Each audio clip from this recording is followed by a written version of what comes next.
Dear listeners, do you know we talk a lot about success, growth, impact, but we don't always talk about the values that quietly shape how those things are built: honor, integrity, patriotism. For some, they are abstract ideas, but for others, they are daily decisions. And tonight's conversation is all about what it actually looks like to live by values in a noisy and fast moving world. So, hey, dear listeners, welcome back to another powerful episode of My Mix Machine. I'm your host, Avik, and this is the space where we explore with the clarity, leadership, inner alignment, and also not just about the achievement. And today I'm joined by a lovely guest. Please welcome Joseph Leonard. So, welcome to the show. Yes, thank you. First things first, indeed, Joseph M. Leonard. It looks French. It's not Leonard. It's Leonard without an O. And I have to use my middle initial, Joseph M. Leonard, again without an O, because there is a Joseph Leonard out of South Carolina. I'm in Michigan. And also, I wanted to joke mind meets machine. Well, what are you going to do today? Because my mind is like a machine. Only problem is it's stuck in first gear most of the time. Always good to start off with a joke. Exactly. Exactly. And dear listeners, I believe you have understood with whom we are talking today. And there will be a lot of fun, a lot of discussion. But before that, I'll quickly help you with whom we are.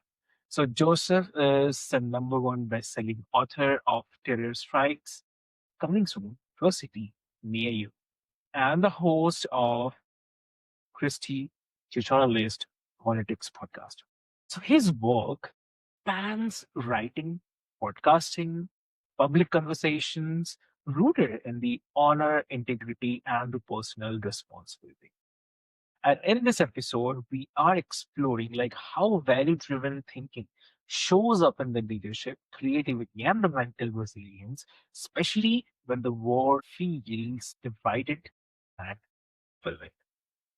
Yes, dear listeners, you heard that, right? So why to wait? Let's get started. Welcome to the show again. Thanks. So Joseph, like when you look back over your writing, your public work, what personal value has guided you the most? Like even when it made things harder rather than easier as well.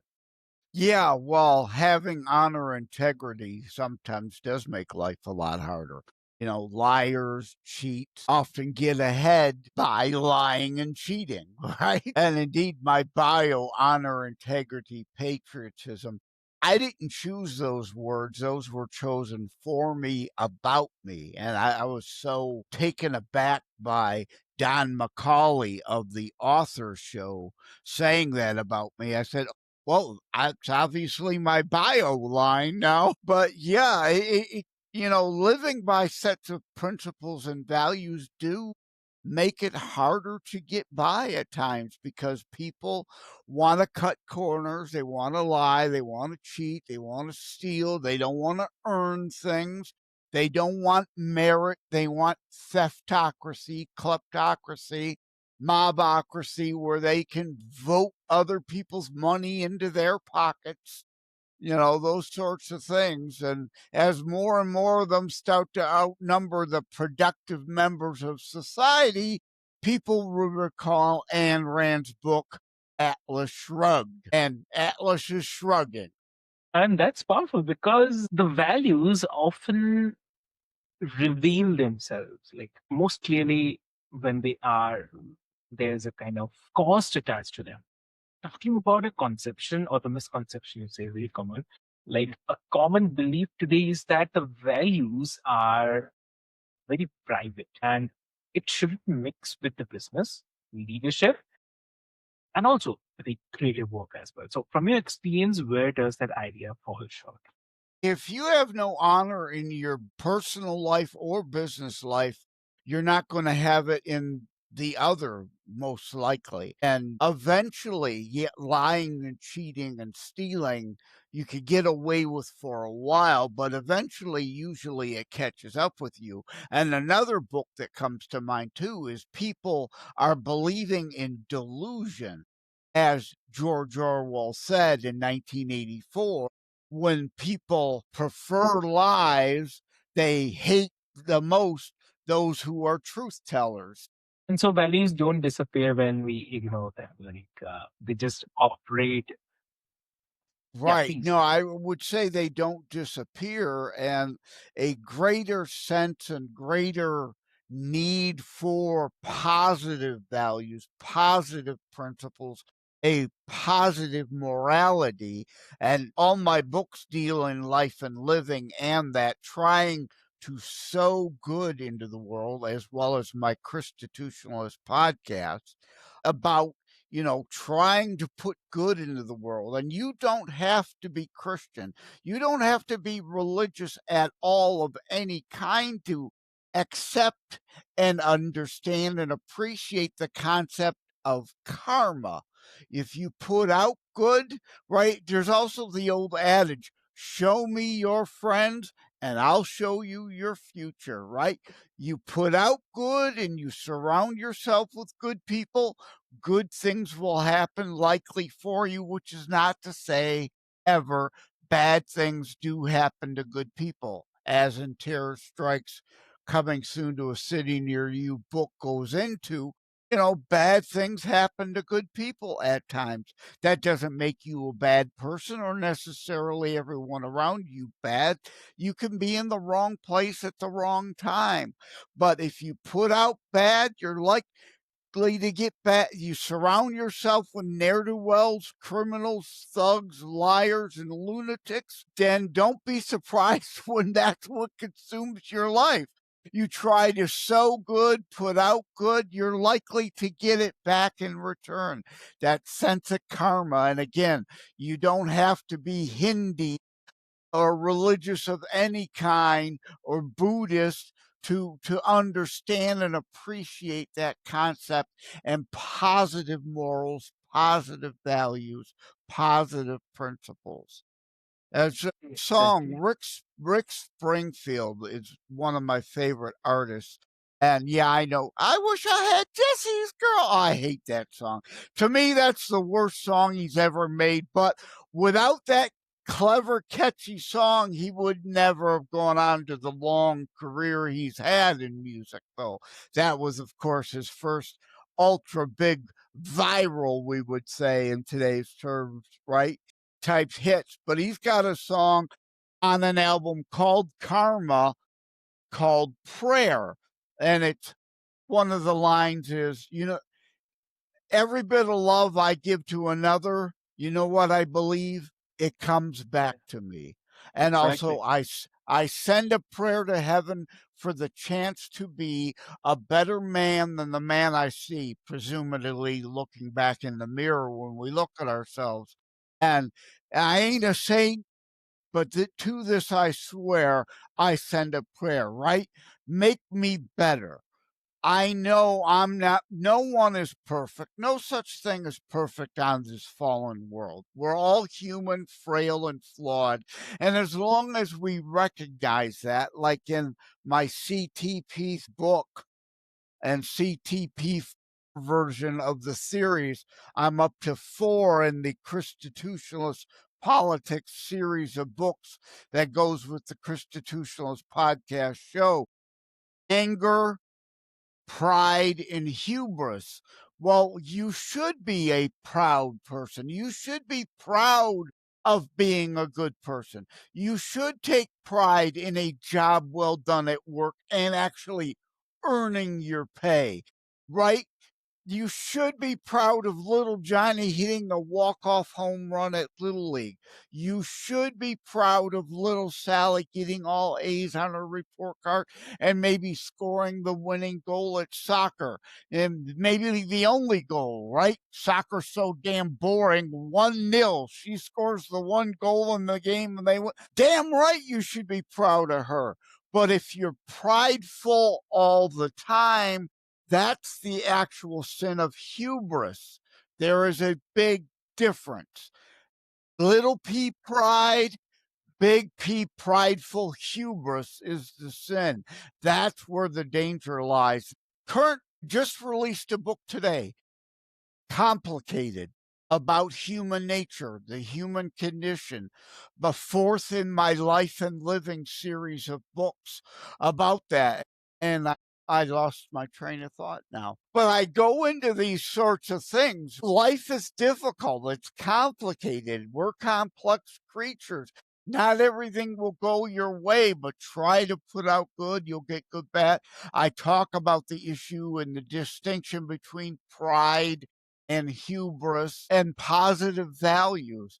It's God didn't screw up these things. Man did. Jesus never said, if you're a Christian, go forth and create 100 different denominations of churches. He never said that. We did all that. We screwed that up. The commandment isn't thou shalt not kill, it's thou shalt not murder innocents. Because there are all kinds of instances in there where it talks about a killing is okay. That's not murder of innocents. Matthew 7, condemn not lest ye be condemned, because there are 12 scriptures that tell you to judge biblically. Remove the log from thine own eye. Judge yourself and others. Don't be a hypocrite on the same set of values and principles.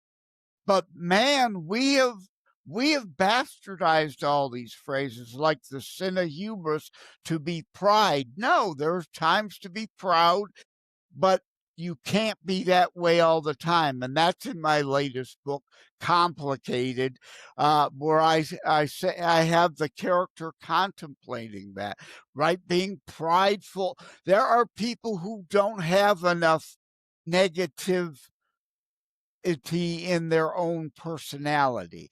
They suffer the sin of hubris. You should be critical and pessimistic about yourself at times. That's where the humility comes in and understanding you could be better. You should be better. You should want to do better. And back to that Springfield song prayer, I send a prayer to heaven for the chance to be a better man than the man I see. Another line in the song is, put your hands on me, right? Mold me, make me better. I ain't a saint, but to this I swear, I send a prayer, help make me better. Amazing. And it's very true that it's if you do good, good will come back to you. If you do bad, definitely you'll be facing the 99% situation. of the time, yes. Exactly. Bad Exactly. things happen to good people. We were all given by God, regardless of your religion or none at all, Yeah. free will. And some people, I call them the massholes, the masses of asses. You know, some miserable all the time, and they want to spread their misery. Their only joy seems to come from tearing others down, right? You have the free will to choose to be an evil SOB. Don't be. Exactly. Exactly. It's all about the circle of life, and obviously it comes back to you. It's like the circle. Wherever you start, it will definitely come back to you. So it's definitely. And It's like my mind, like a machine stuck in first gear. My circle took a crazy wiggle deviation somewhere. It doesn't seem to circle back. It veers off somewhere, like a car that went off the road somehow. so and like about the root causes and the deeper patterns, like why do you think that so many people feel disconnected from the honor and integrity today, even though they still talk about them? Well, I mentioned a couple books, so let me mention a song.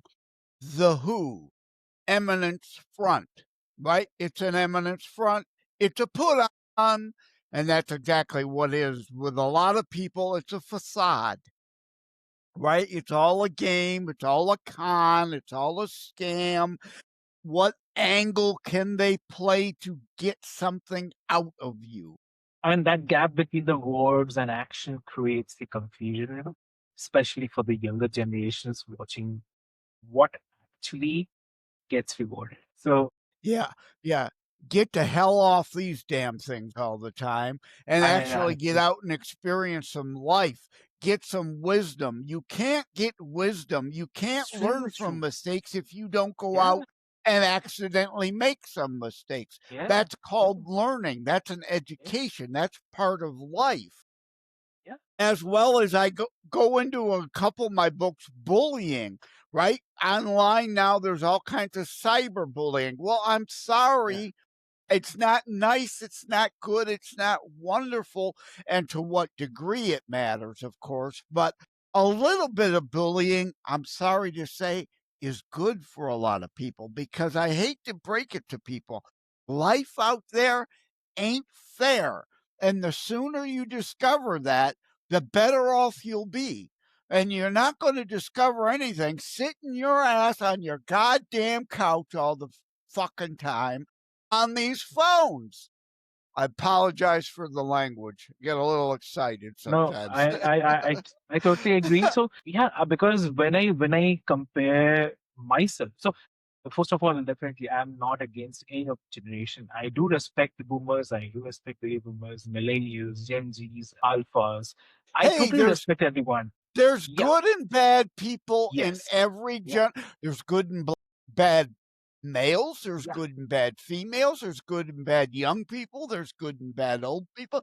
There are bad apples in the police department, but majority of them are great people looking to serve and protect. So Yeah. there's good and bad and everything, and that's why you cannot judge everyone on their Exactly. cover. Martin Luther King Jr., content of character, and understand everyone is entitled to a bad day. If your first impression of someone might be a wrong impression, they may be having a bad day. You need to Exactly. get to know their character before really judging them. Back to condemn not, lest ye be condemned, for final judgment is for the Lord. Yeah, and with this episode also, I'd love to say this to all the parents as well. Like because why I'm saying this because I often have seen uh, right the very younger generation right now. What is happening? The young kid who'd be like in class one or two, third standard also sometimes. Uh, they used to cry. They say, "No, no, I need this, I need this, and all." So when their parents give them the phone, mobile phone, just okay. Placating and appeasement. And yeah, it's bad to be a helicopter parent all the time, but Yeah, it's also bad to not be a parent. Spare the rod, spoil the child. Now, I'm not advocating beating children when I say that. We're talking sensible, reasonable logic. The point being, there has to be discipline or an unruly child grows up to be a spoiled bastard with an entitled or victimhood mentality who has no real concept of what life's really about. They just expect things to always be given them like their parents always kept give every time they would whine, here's some candy, here's the phone, here's the whatever, just shut up and leave mommy and exactly, daddy alone. That's not parenting. That's copping out. exactly, exactly, and that's not a very good idea because if you compare like if I compare myself only, so I'm the '90s kid, and I never had that My opportunity to get. apologies. No, no, no, no, and That's I never just a had that joke. Just a opportunity. joke. I'm joking. It's Yeah. totally okay. No, no, it's totally okay. Like I'm the '90s kid, and I never got that opportunity to have the mobile phone and everything. So when I get into class 11th standard, then I had it because I need to communicate with my parents. I need to communicate because I was staying somewhere else and my parents were Emergencies. there. For the that users needs to be understood. And it is not yes, definitely you are giving the Right. mobile phone to your younger kid just to It's a tool, manage not a that toy. situation. Exactly. Yes. Exactly. But that's not gonna do good for your kid. So please avoid that and give them something to learn from. Allow them to play. Just go around with their friends. Yeah. Get them some good things to learn. Uh, I mean that will help their brain to get something to learn and a lot of things to grasp Yeah. as well. Because the kid, that age is something, whatever we learn, it stays till the day we die. Yeah, our formative years are called that for a reason when we're young. And I see a big difference. Now, I turned 63 this year. The difference between my phone and my sister's phone, who was only just 7 years younger than me. But when I was married, I still wear my wedding ring, but I'm divorced. My ex wife is 13 years younger than me. The difference between my phone and what I use it as a phone and as a texting device. I don't have a bazillion apps. I don't have every meal I've ever eaten in a version of a photo on this thing, right? I may have 10 photos on there total, 10 apps that I barely touch. It's a phone. It's supposed to just be a Exactly. phone, and texting is good, but even at 63, I'm a former IT guy, so there's that too. So I've always had to be up on tech. I find I've become far too attached to it, and if I leave the house, oh my God, do I have the leash right with me? What if somebody? What if you know, the likelihood someone really needs to get a hold of you for something so important that it can't wait a couple hours is slim. But yet we act like, oh my God, there's an emergency every 5 seconds. And I've got to have that so every 5 seconds I can answer it. Exactly. With this, on a personal level, like what do you think are the signs that tell someone that they are living out of alignment with their own principles? Okay, perfect example.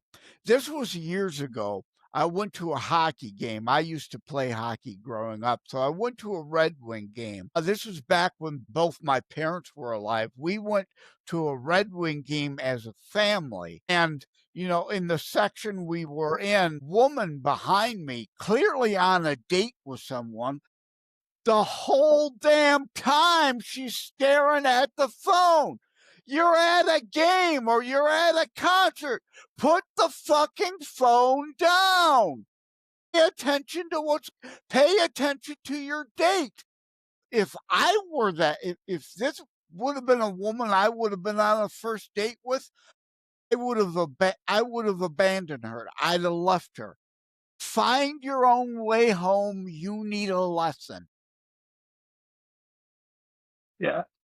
And the self awareness is very, very critical because misalignment often shows up emotionally before it becomes kind of visible externally. Very, very true. And also about the practicality, like if someone wants to realign their life or maybe the work with their values, where should they start without feeling overwhelmed? Oh, they should start by reading all my books, of course. Sure, definitely. Right? I'm nearing a dozen books now, all in one way, shape, or form, both the fiction and nonfiction about life and living and positive values, positive morals, trying to put out more good so you get more good back. But as they say, hey, if right, and here's another one, a short story, A Lasting Legacy. This is the hard copy version. But hey, if you don't make sales calls, you don't make sales, as the saying goes, right? So yes, go to josephmleonard.us/shop Amazing. or find Christitutionalist podcast 25 plus audio platforms. It's on BitChute, Brighteon, YouTube, Rumble, and Daily Motion in France. Find that too. Amazing, amazing. So also about like when we're talking about this two word often comes to my mind is like one is the setback, and another is kind of you can say sustaining conviction, right? So staying value driven is not so very easy, especially when criticism or pushback comes. But how do you personally handle the doubt or maybe resistance as well? Yeah. Well, again, we should all have a hint of negativity and pessimism and a willingness to question ourselves. That's again the sin of hubris. Too many people have no ability to self reflect. They have no ability, like the song Prayer or Michael Jackson's I'm looking at the man in the mirror and I'm asking him to change his ways. It starts with you. You have to look back in yourself. What are you doing right? What are you doing wrong? And again, you could be one of the greatest people on the planet, give all kinds of money to charity, help rescue ducks that have fallen into a sewer line or what, but everyone's entitled to bad days. So you should have days where you go and look in the mirror and be critical of yourself and ask, am I really doing enough, or am I trying too hard is also a valid question to ask oneself. Again, this is a fallen world and we are all human, frail, flawed, and imperfect. We all have room for improvement. I'm the guy with a Christian show. The previous Pope Francis, I coined the term nincompoop for him, like nincompoop. I called him the nincompoop because to me, he was more interested in worldly communism than biblical community. Biblical community is free will. We choose. We want to be our brothers and sisters and keep sisters keeper and to take care of widows and orphans. But the Bible also says, as do many other religious texts, I don't mean to make this just about the Bible, there is a difference between those who are unable to work and those who are unwilling to work. It's why Jesus said, the poor will always be among you. That's a human nature statement. There will always be some lazy SOBs who don't do anything to help themselves and expect everyone else to give them things and take care of them. You have no obligation to that person.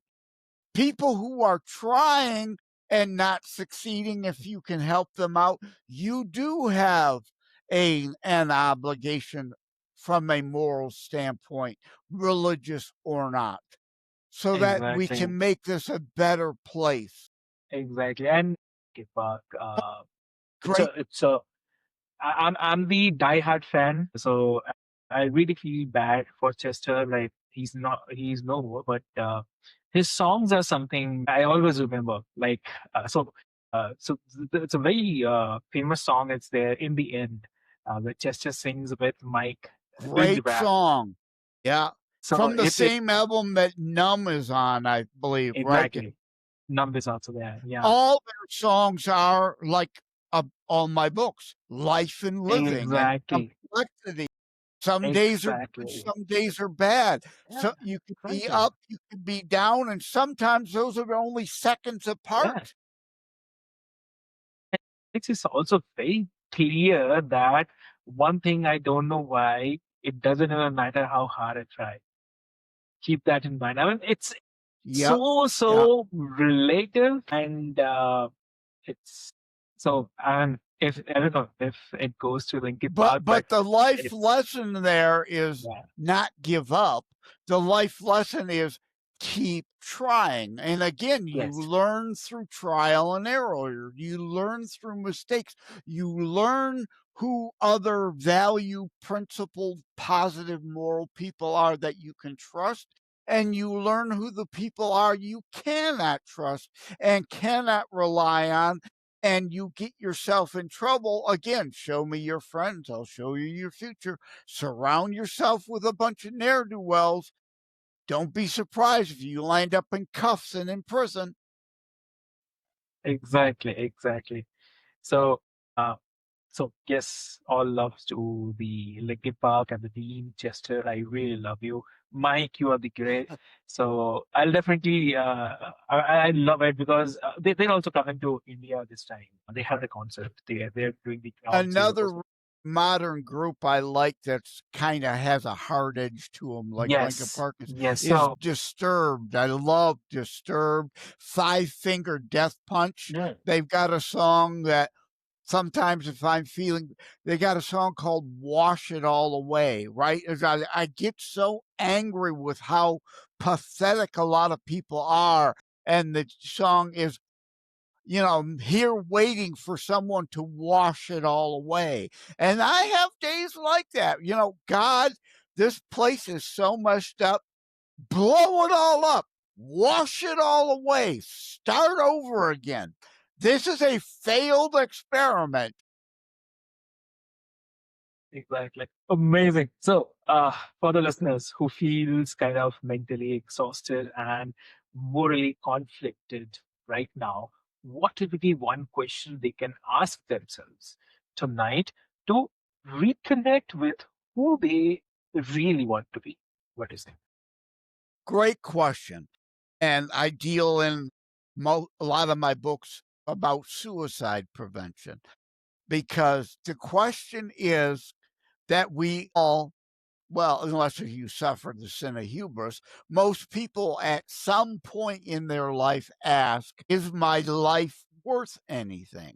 And my answer to that is yes, it is. I don't care who you are, unless if you're, a major evil SOB. But as they say, even Hitler loved dogs. He was great for animals. Every person usually has some uh, remedial residual value to them of positivity. And you may not look in your mirror and recognize. I like to say It's a Wonderful Life, the movie that comes on Christmas time every year. You're not going to have a Clarence come down and show you your life and the important points of, hey, you did this and it really mattered. Some people's That's a movie. It's dramatic. Your life isn't going to be that dramatic, but a bunch of little things add up and matter. My latest, not my latest book, actually, in the Book of Kennedy, Project Carpe Diem, I talk about Osiris, right? The Egyptian god, and the weighing of the feather against the heart and the soul, whether you get into the afterlife. Do you have enough good deeds? Did you do enough good to outweigh any negative or bad you did? What is the sum total of your life? But we as humans, imperfect and flawed as we are, often focus too much on the negativity. And, you know, I should have helped that person. I didn't. Or this, that, the other thing. All the good things you did that were little, you don't recall those. It's the bad things that nag us. Amazing, amazing. So, Joseph, like, Human where can they? psychology, Yeah. psychology 101. So, where can listeners find your books, your podcast, and your on? Yeah, several places. If you're on Linktree, I'm J. Leonard Detroit. Again, Leonard without an O. It's not French. It's not Leonard. It's Leonard without an O. The letter J for Joseph, Leonard without the O, Detroit for the city of Detroit. I'm in a Detroit suburb. I'm that on most social media platforms. Link tr.ee/J Leonard Detroit will show you most of my links. I have josephmleonard.us. I have terrorstrikes.info. I have an Everybody Wiki page. Uh, uh, uh, you know, all that stuff, of course. So you can usually find me somewhere. Amazon, of course, tinyurl.com. I use that link shortener service. I love that service because links get too long. Tinyurl.com, JLD for Joseph Leonard Detroit. Tinyurl.com, JLD on Amazon. Real easy to remember that. That'll take you to my Amazon author page, and you can buy the book. It just dropped today. You can get it before anybody else has it. Amazing. Amazing. So dear listeners, what I'll do is I'll put all the links into the show notes for your easy reference. And if this conversation resonated with you, take a moment after this episode to reflect on one value that you want to live more deliberately this week. Small, consistent actions shape the character more than the grand statements. Yeah, amen. Absolutely, absolutely. And the way my OCD ADHD brain works, I already mentioned a couple books, I mentioned a couple movies, I mentioned a couple songs. Now, since we were talking self-reflection, you mentioned reflection. Now I've got that. I can't think of who did it, but reflections. Oh, the Supremes, reflections, reflections of the way life used to be. Now I got Motown in my head. Amazing. Dear listeners, I mean, it was really fun. And thank you so much, everyone, for joining and for listening as well. So, share this episode with someone who values the thoughtful conversation. With this hope, I'll see you next one. Thank you so much. Yeah, share it with people you love and annoy the people you hate by sharing it with them too. Great, amazing, dear listeners. Thank Take care. God bless.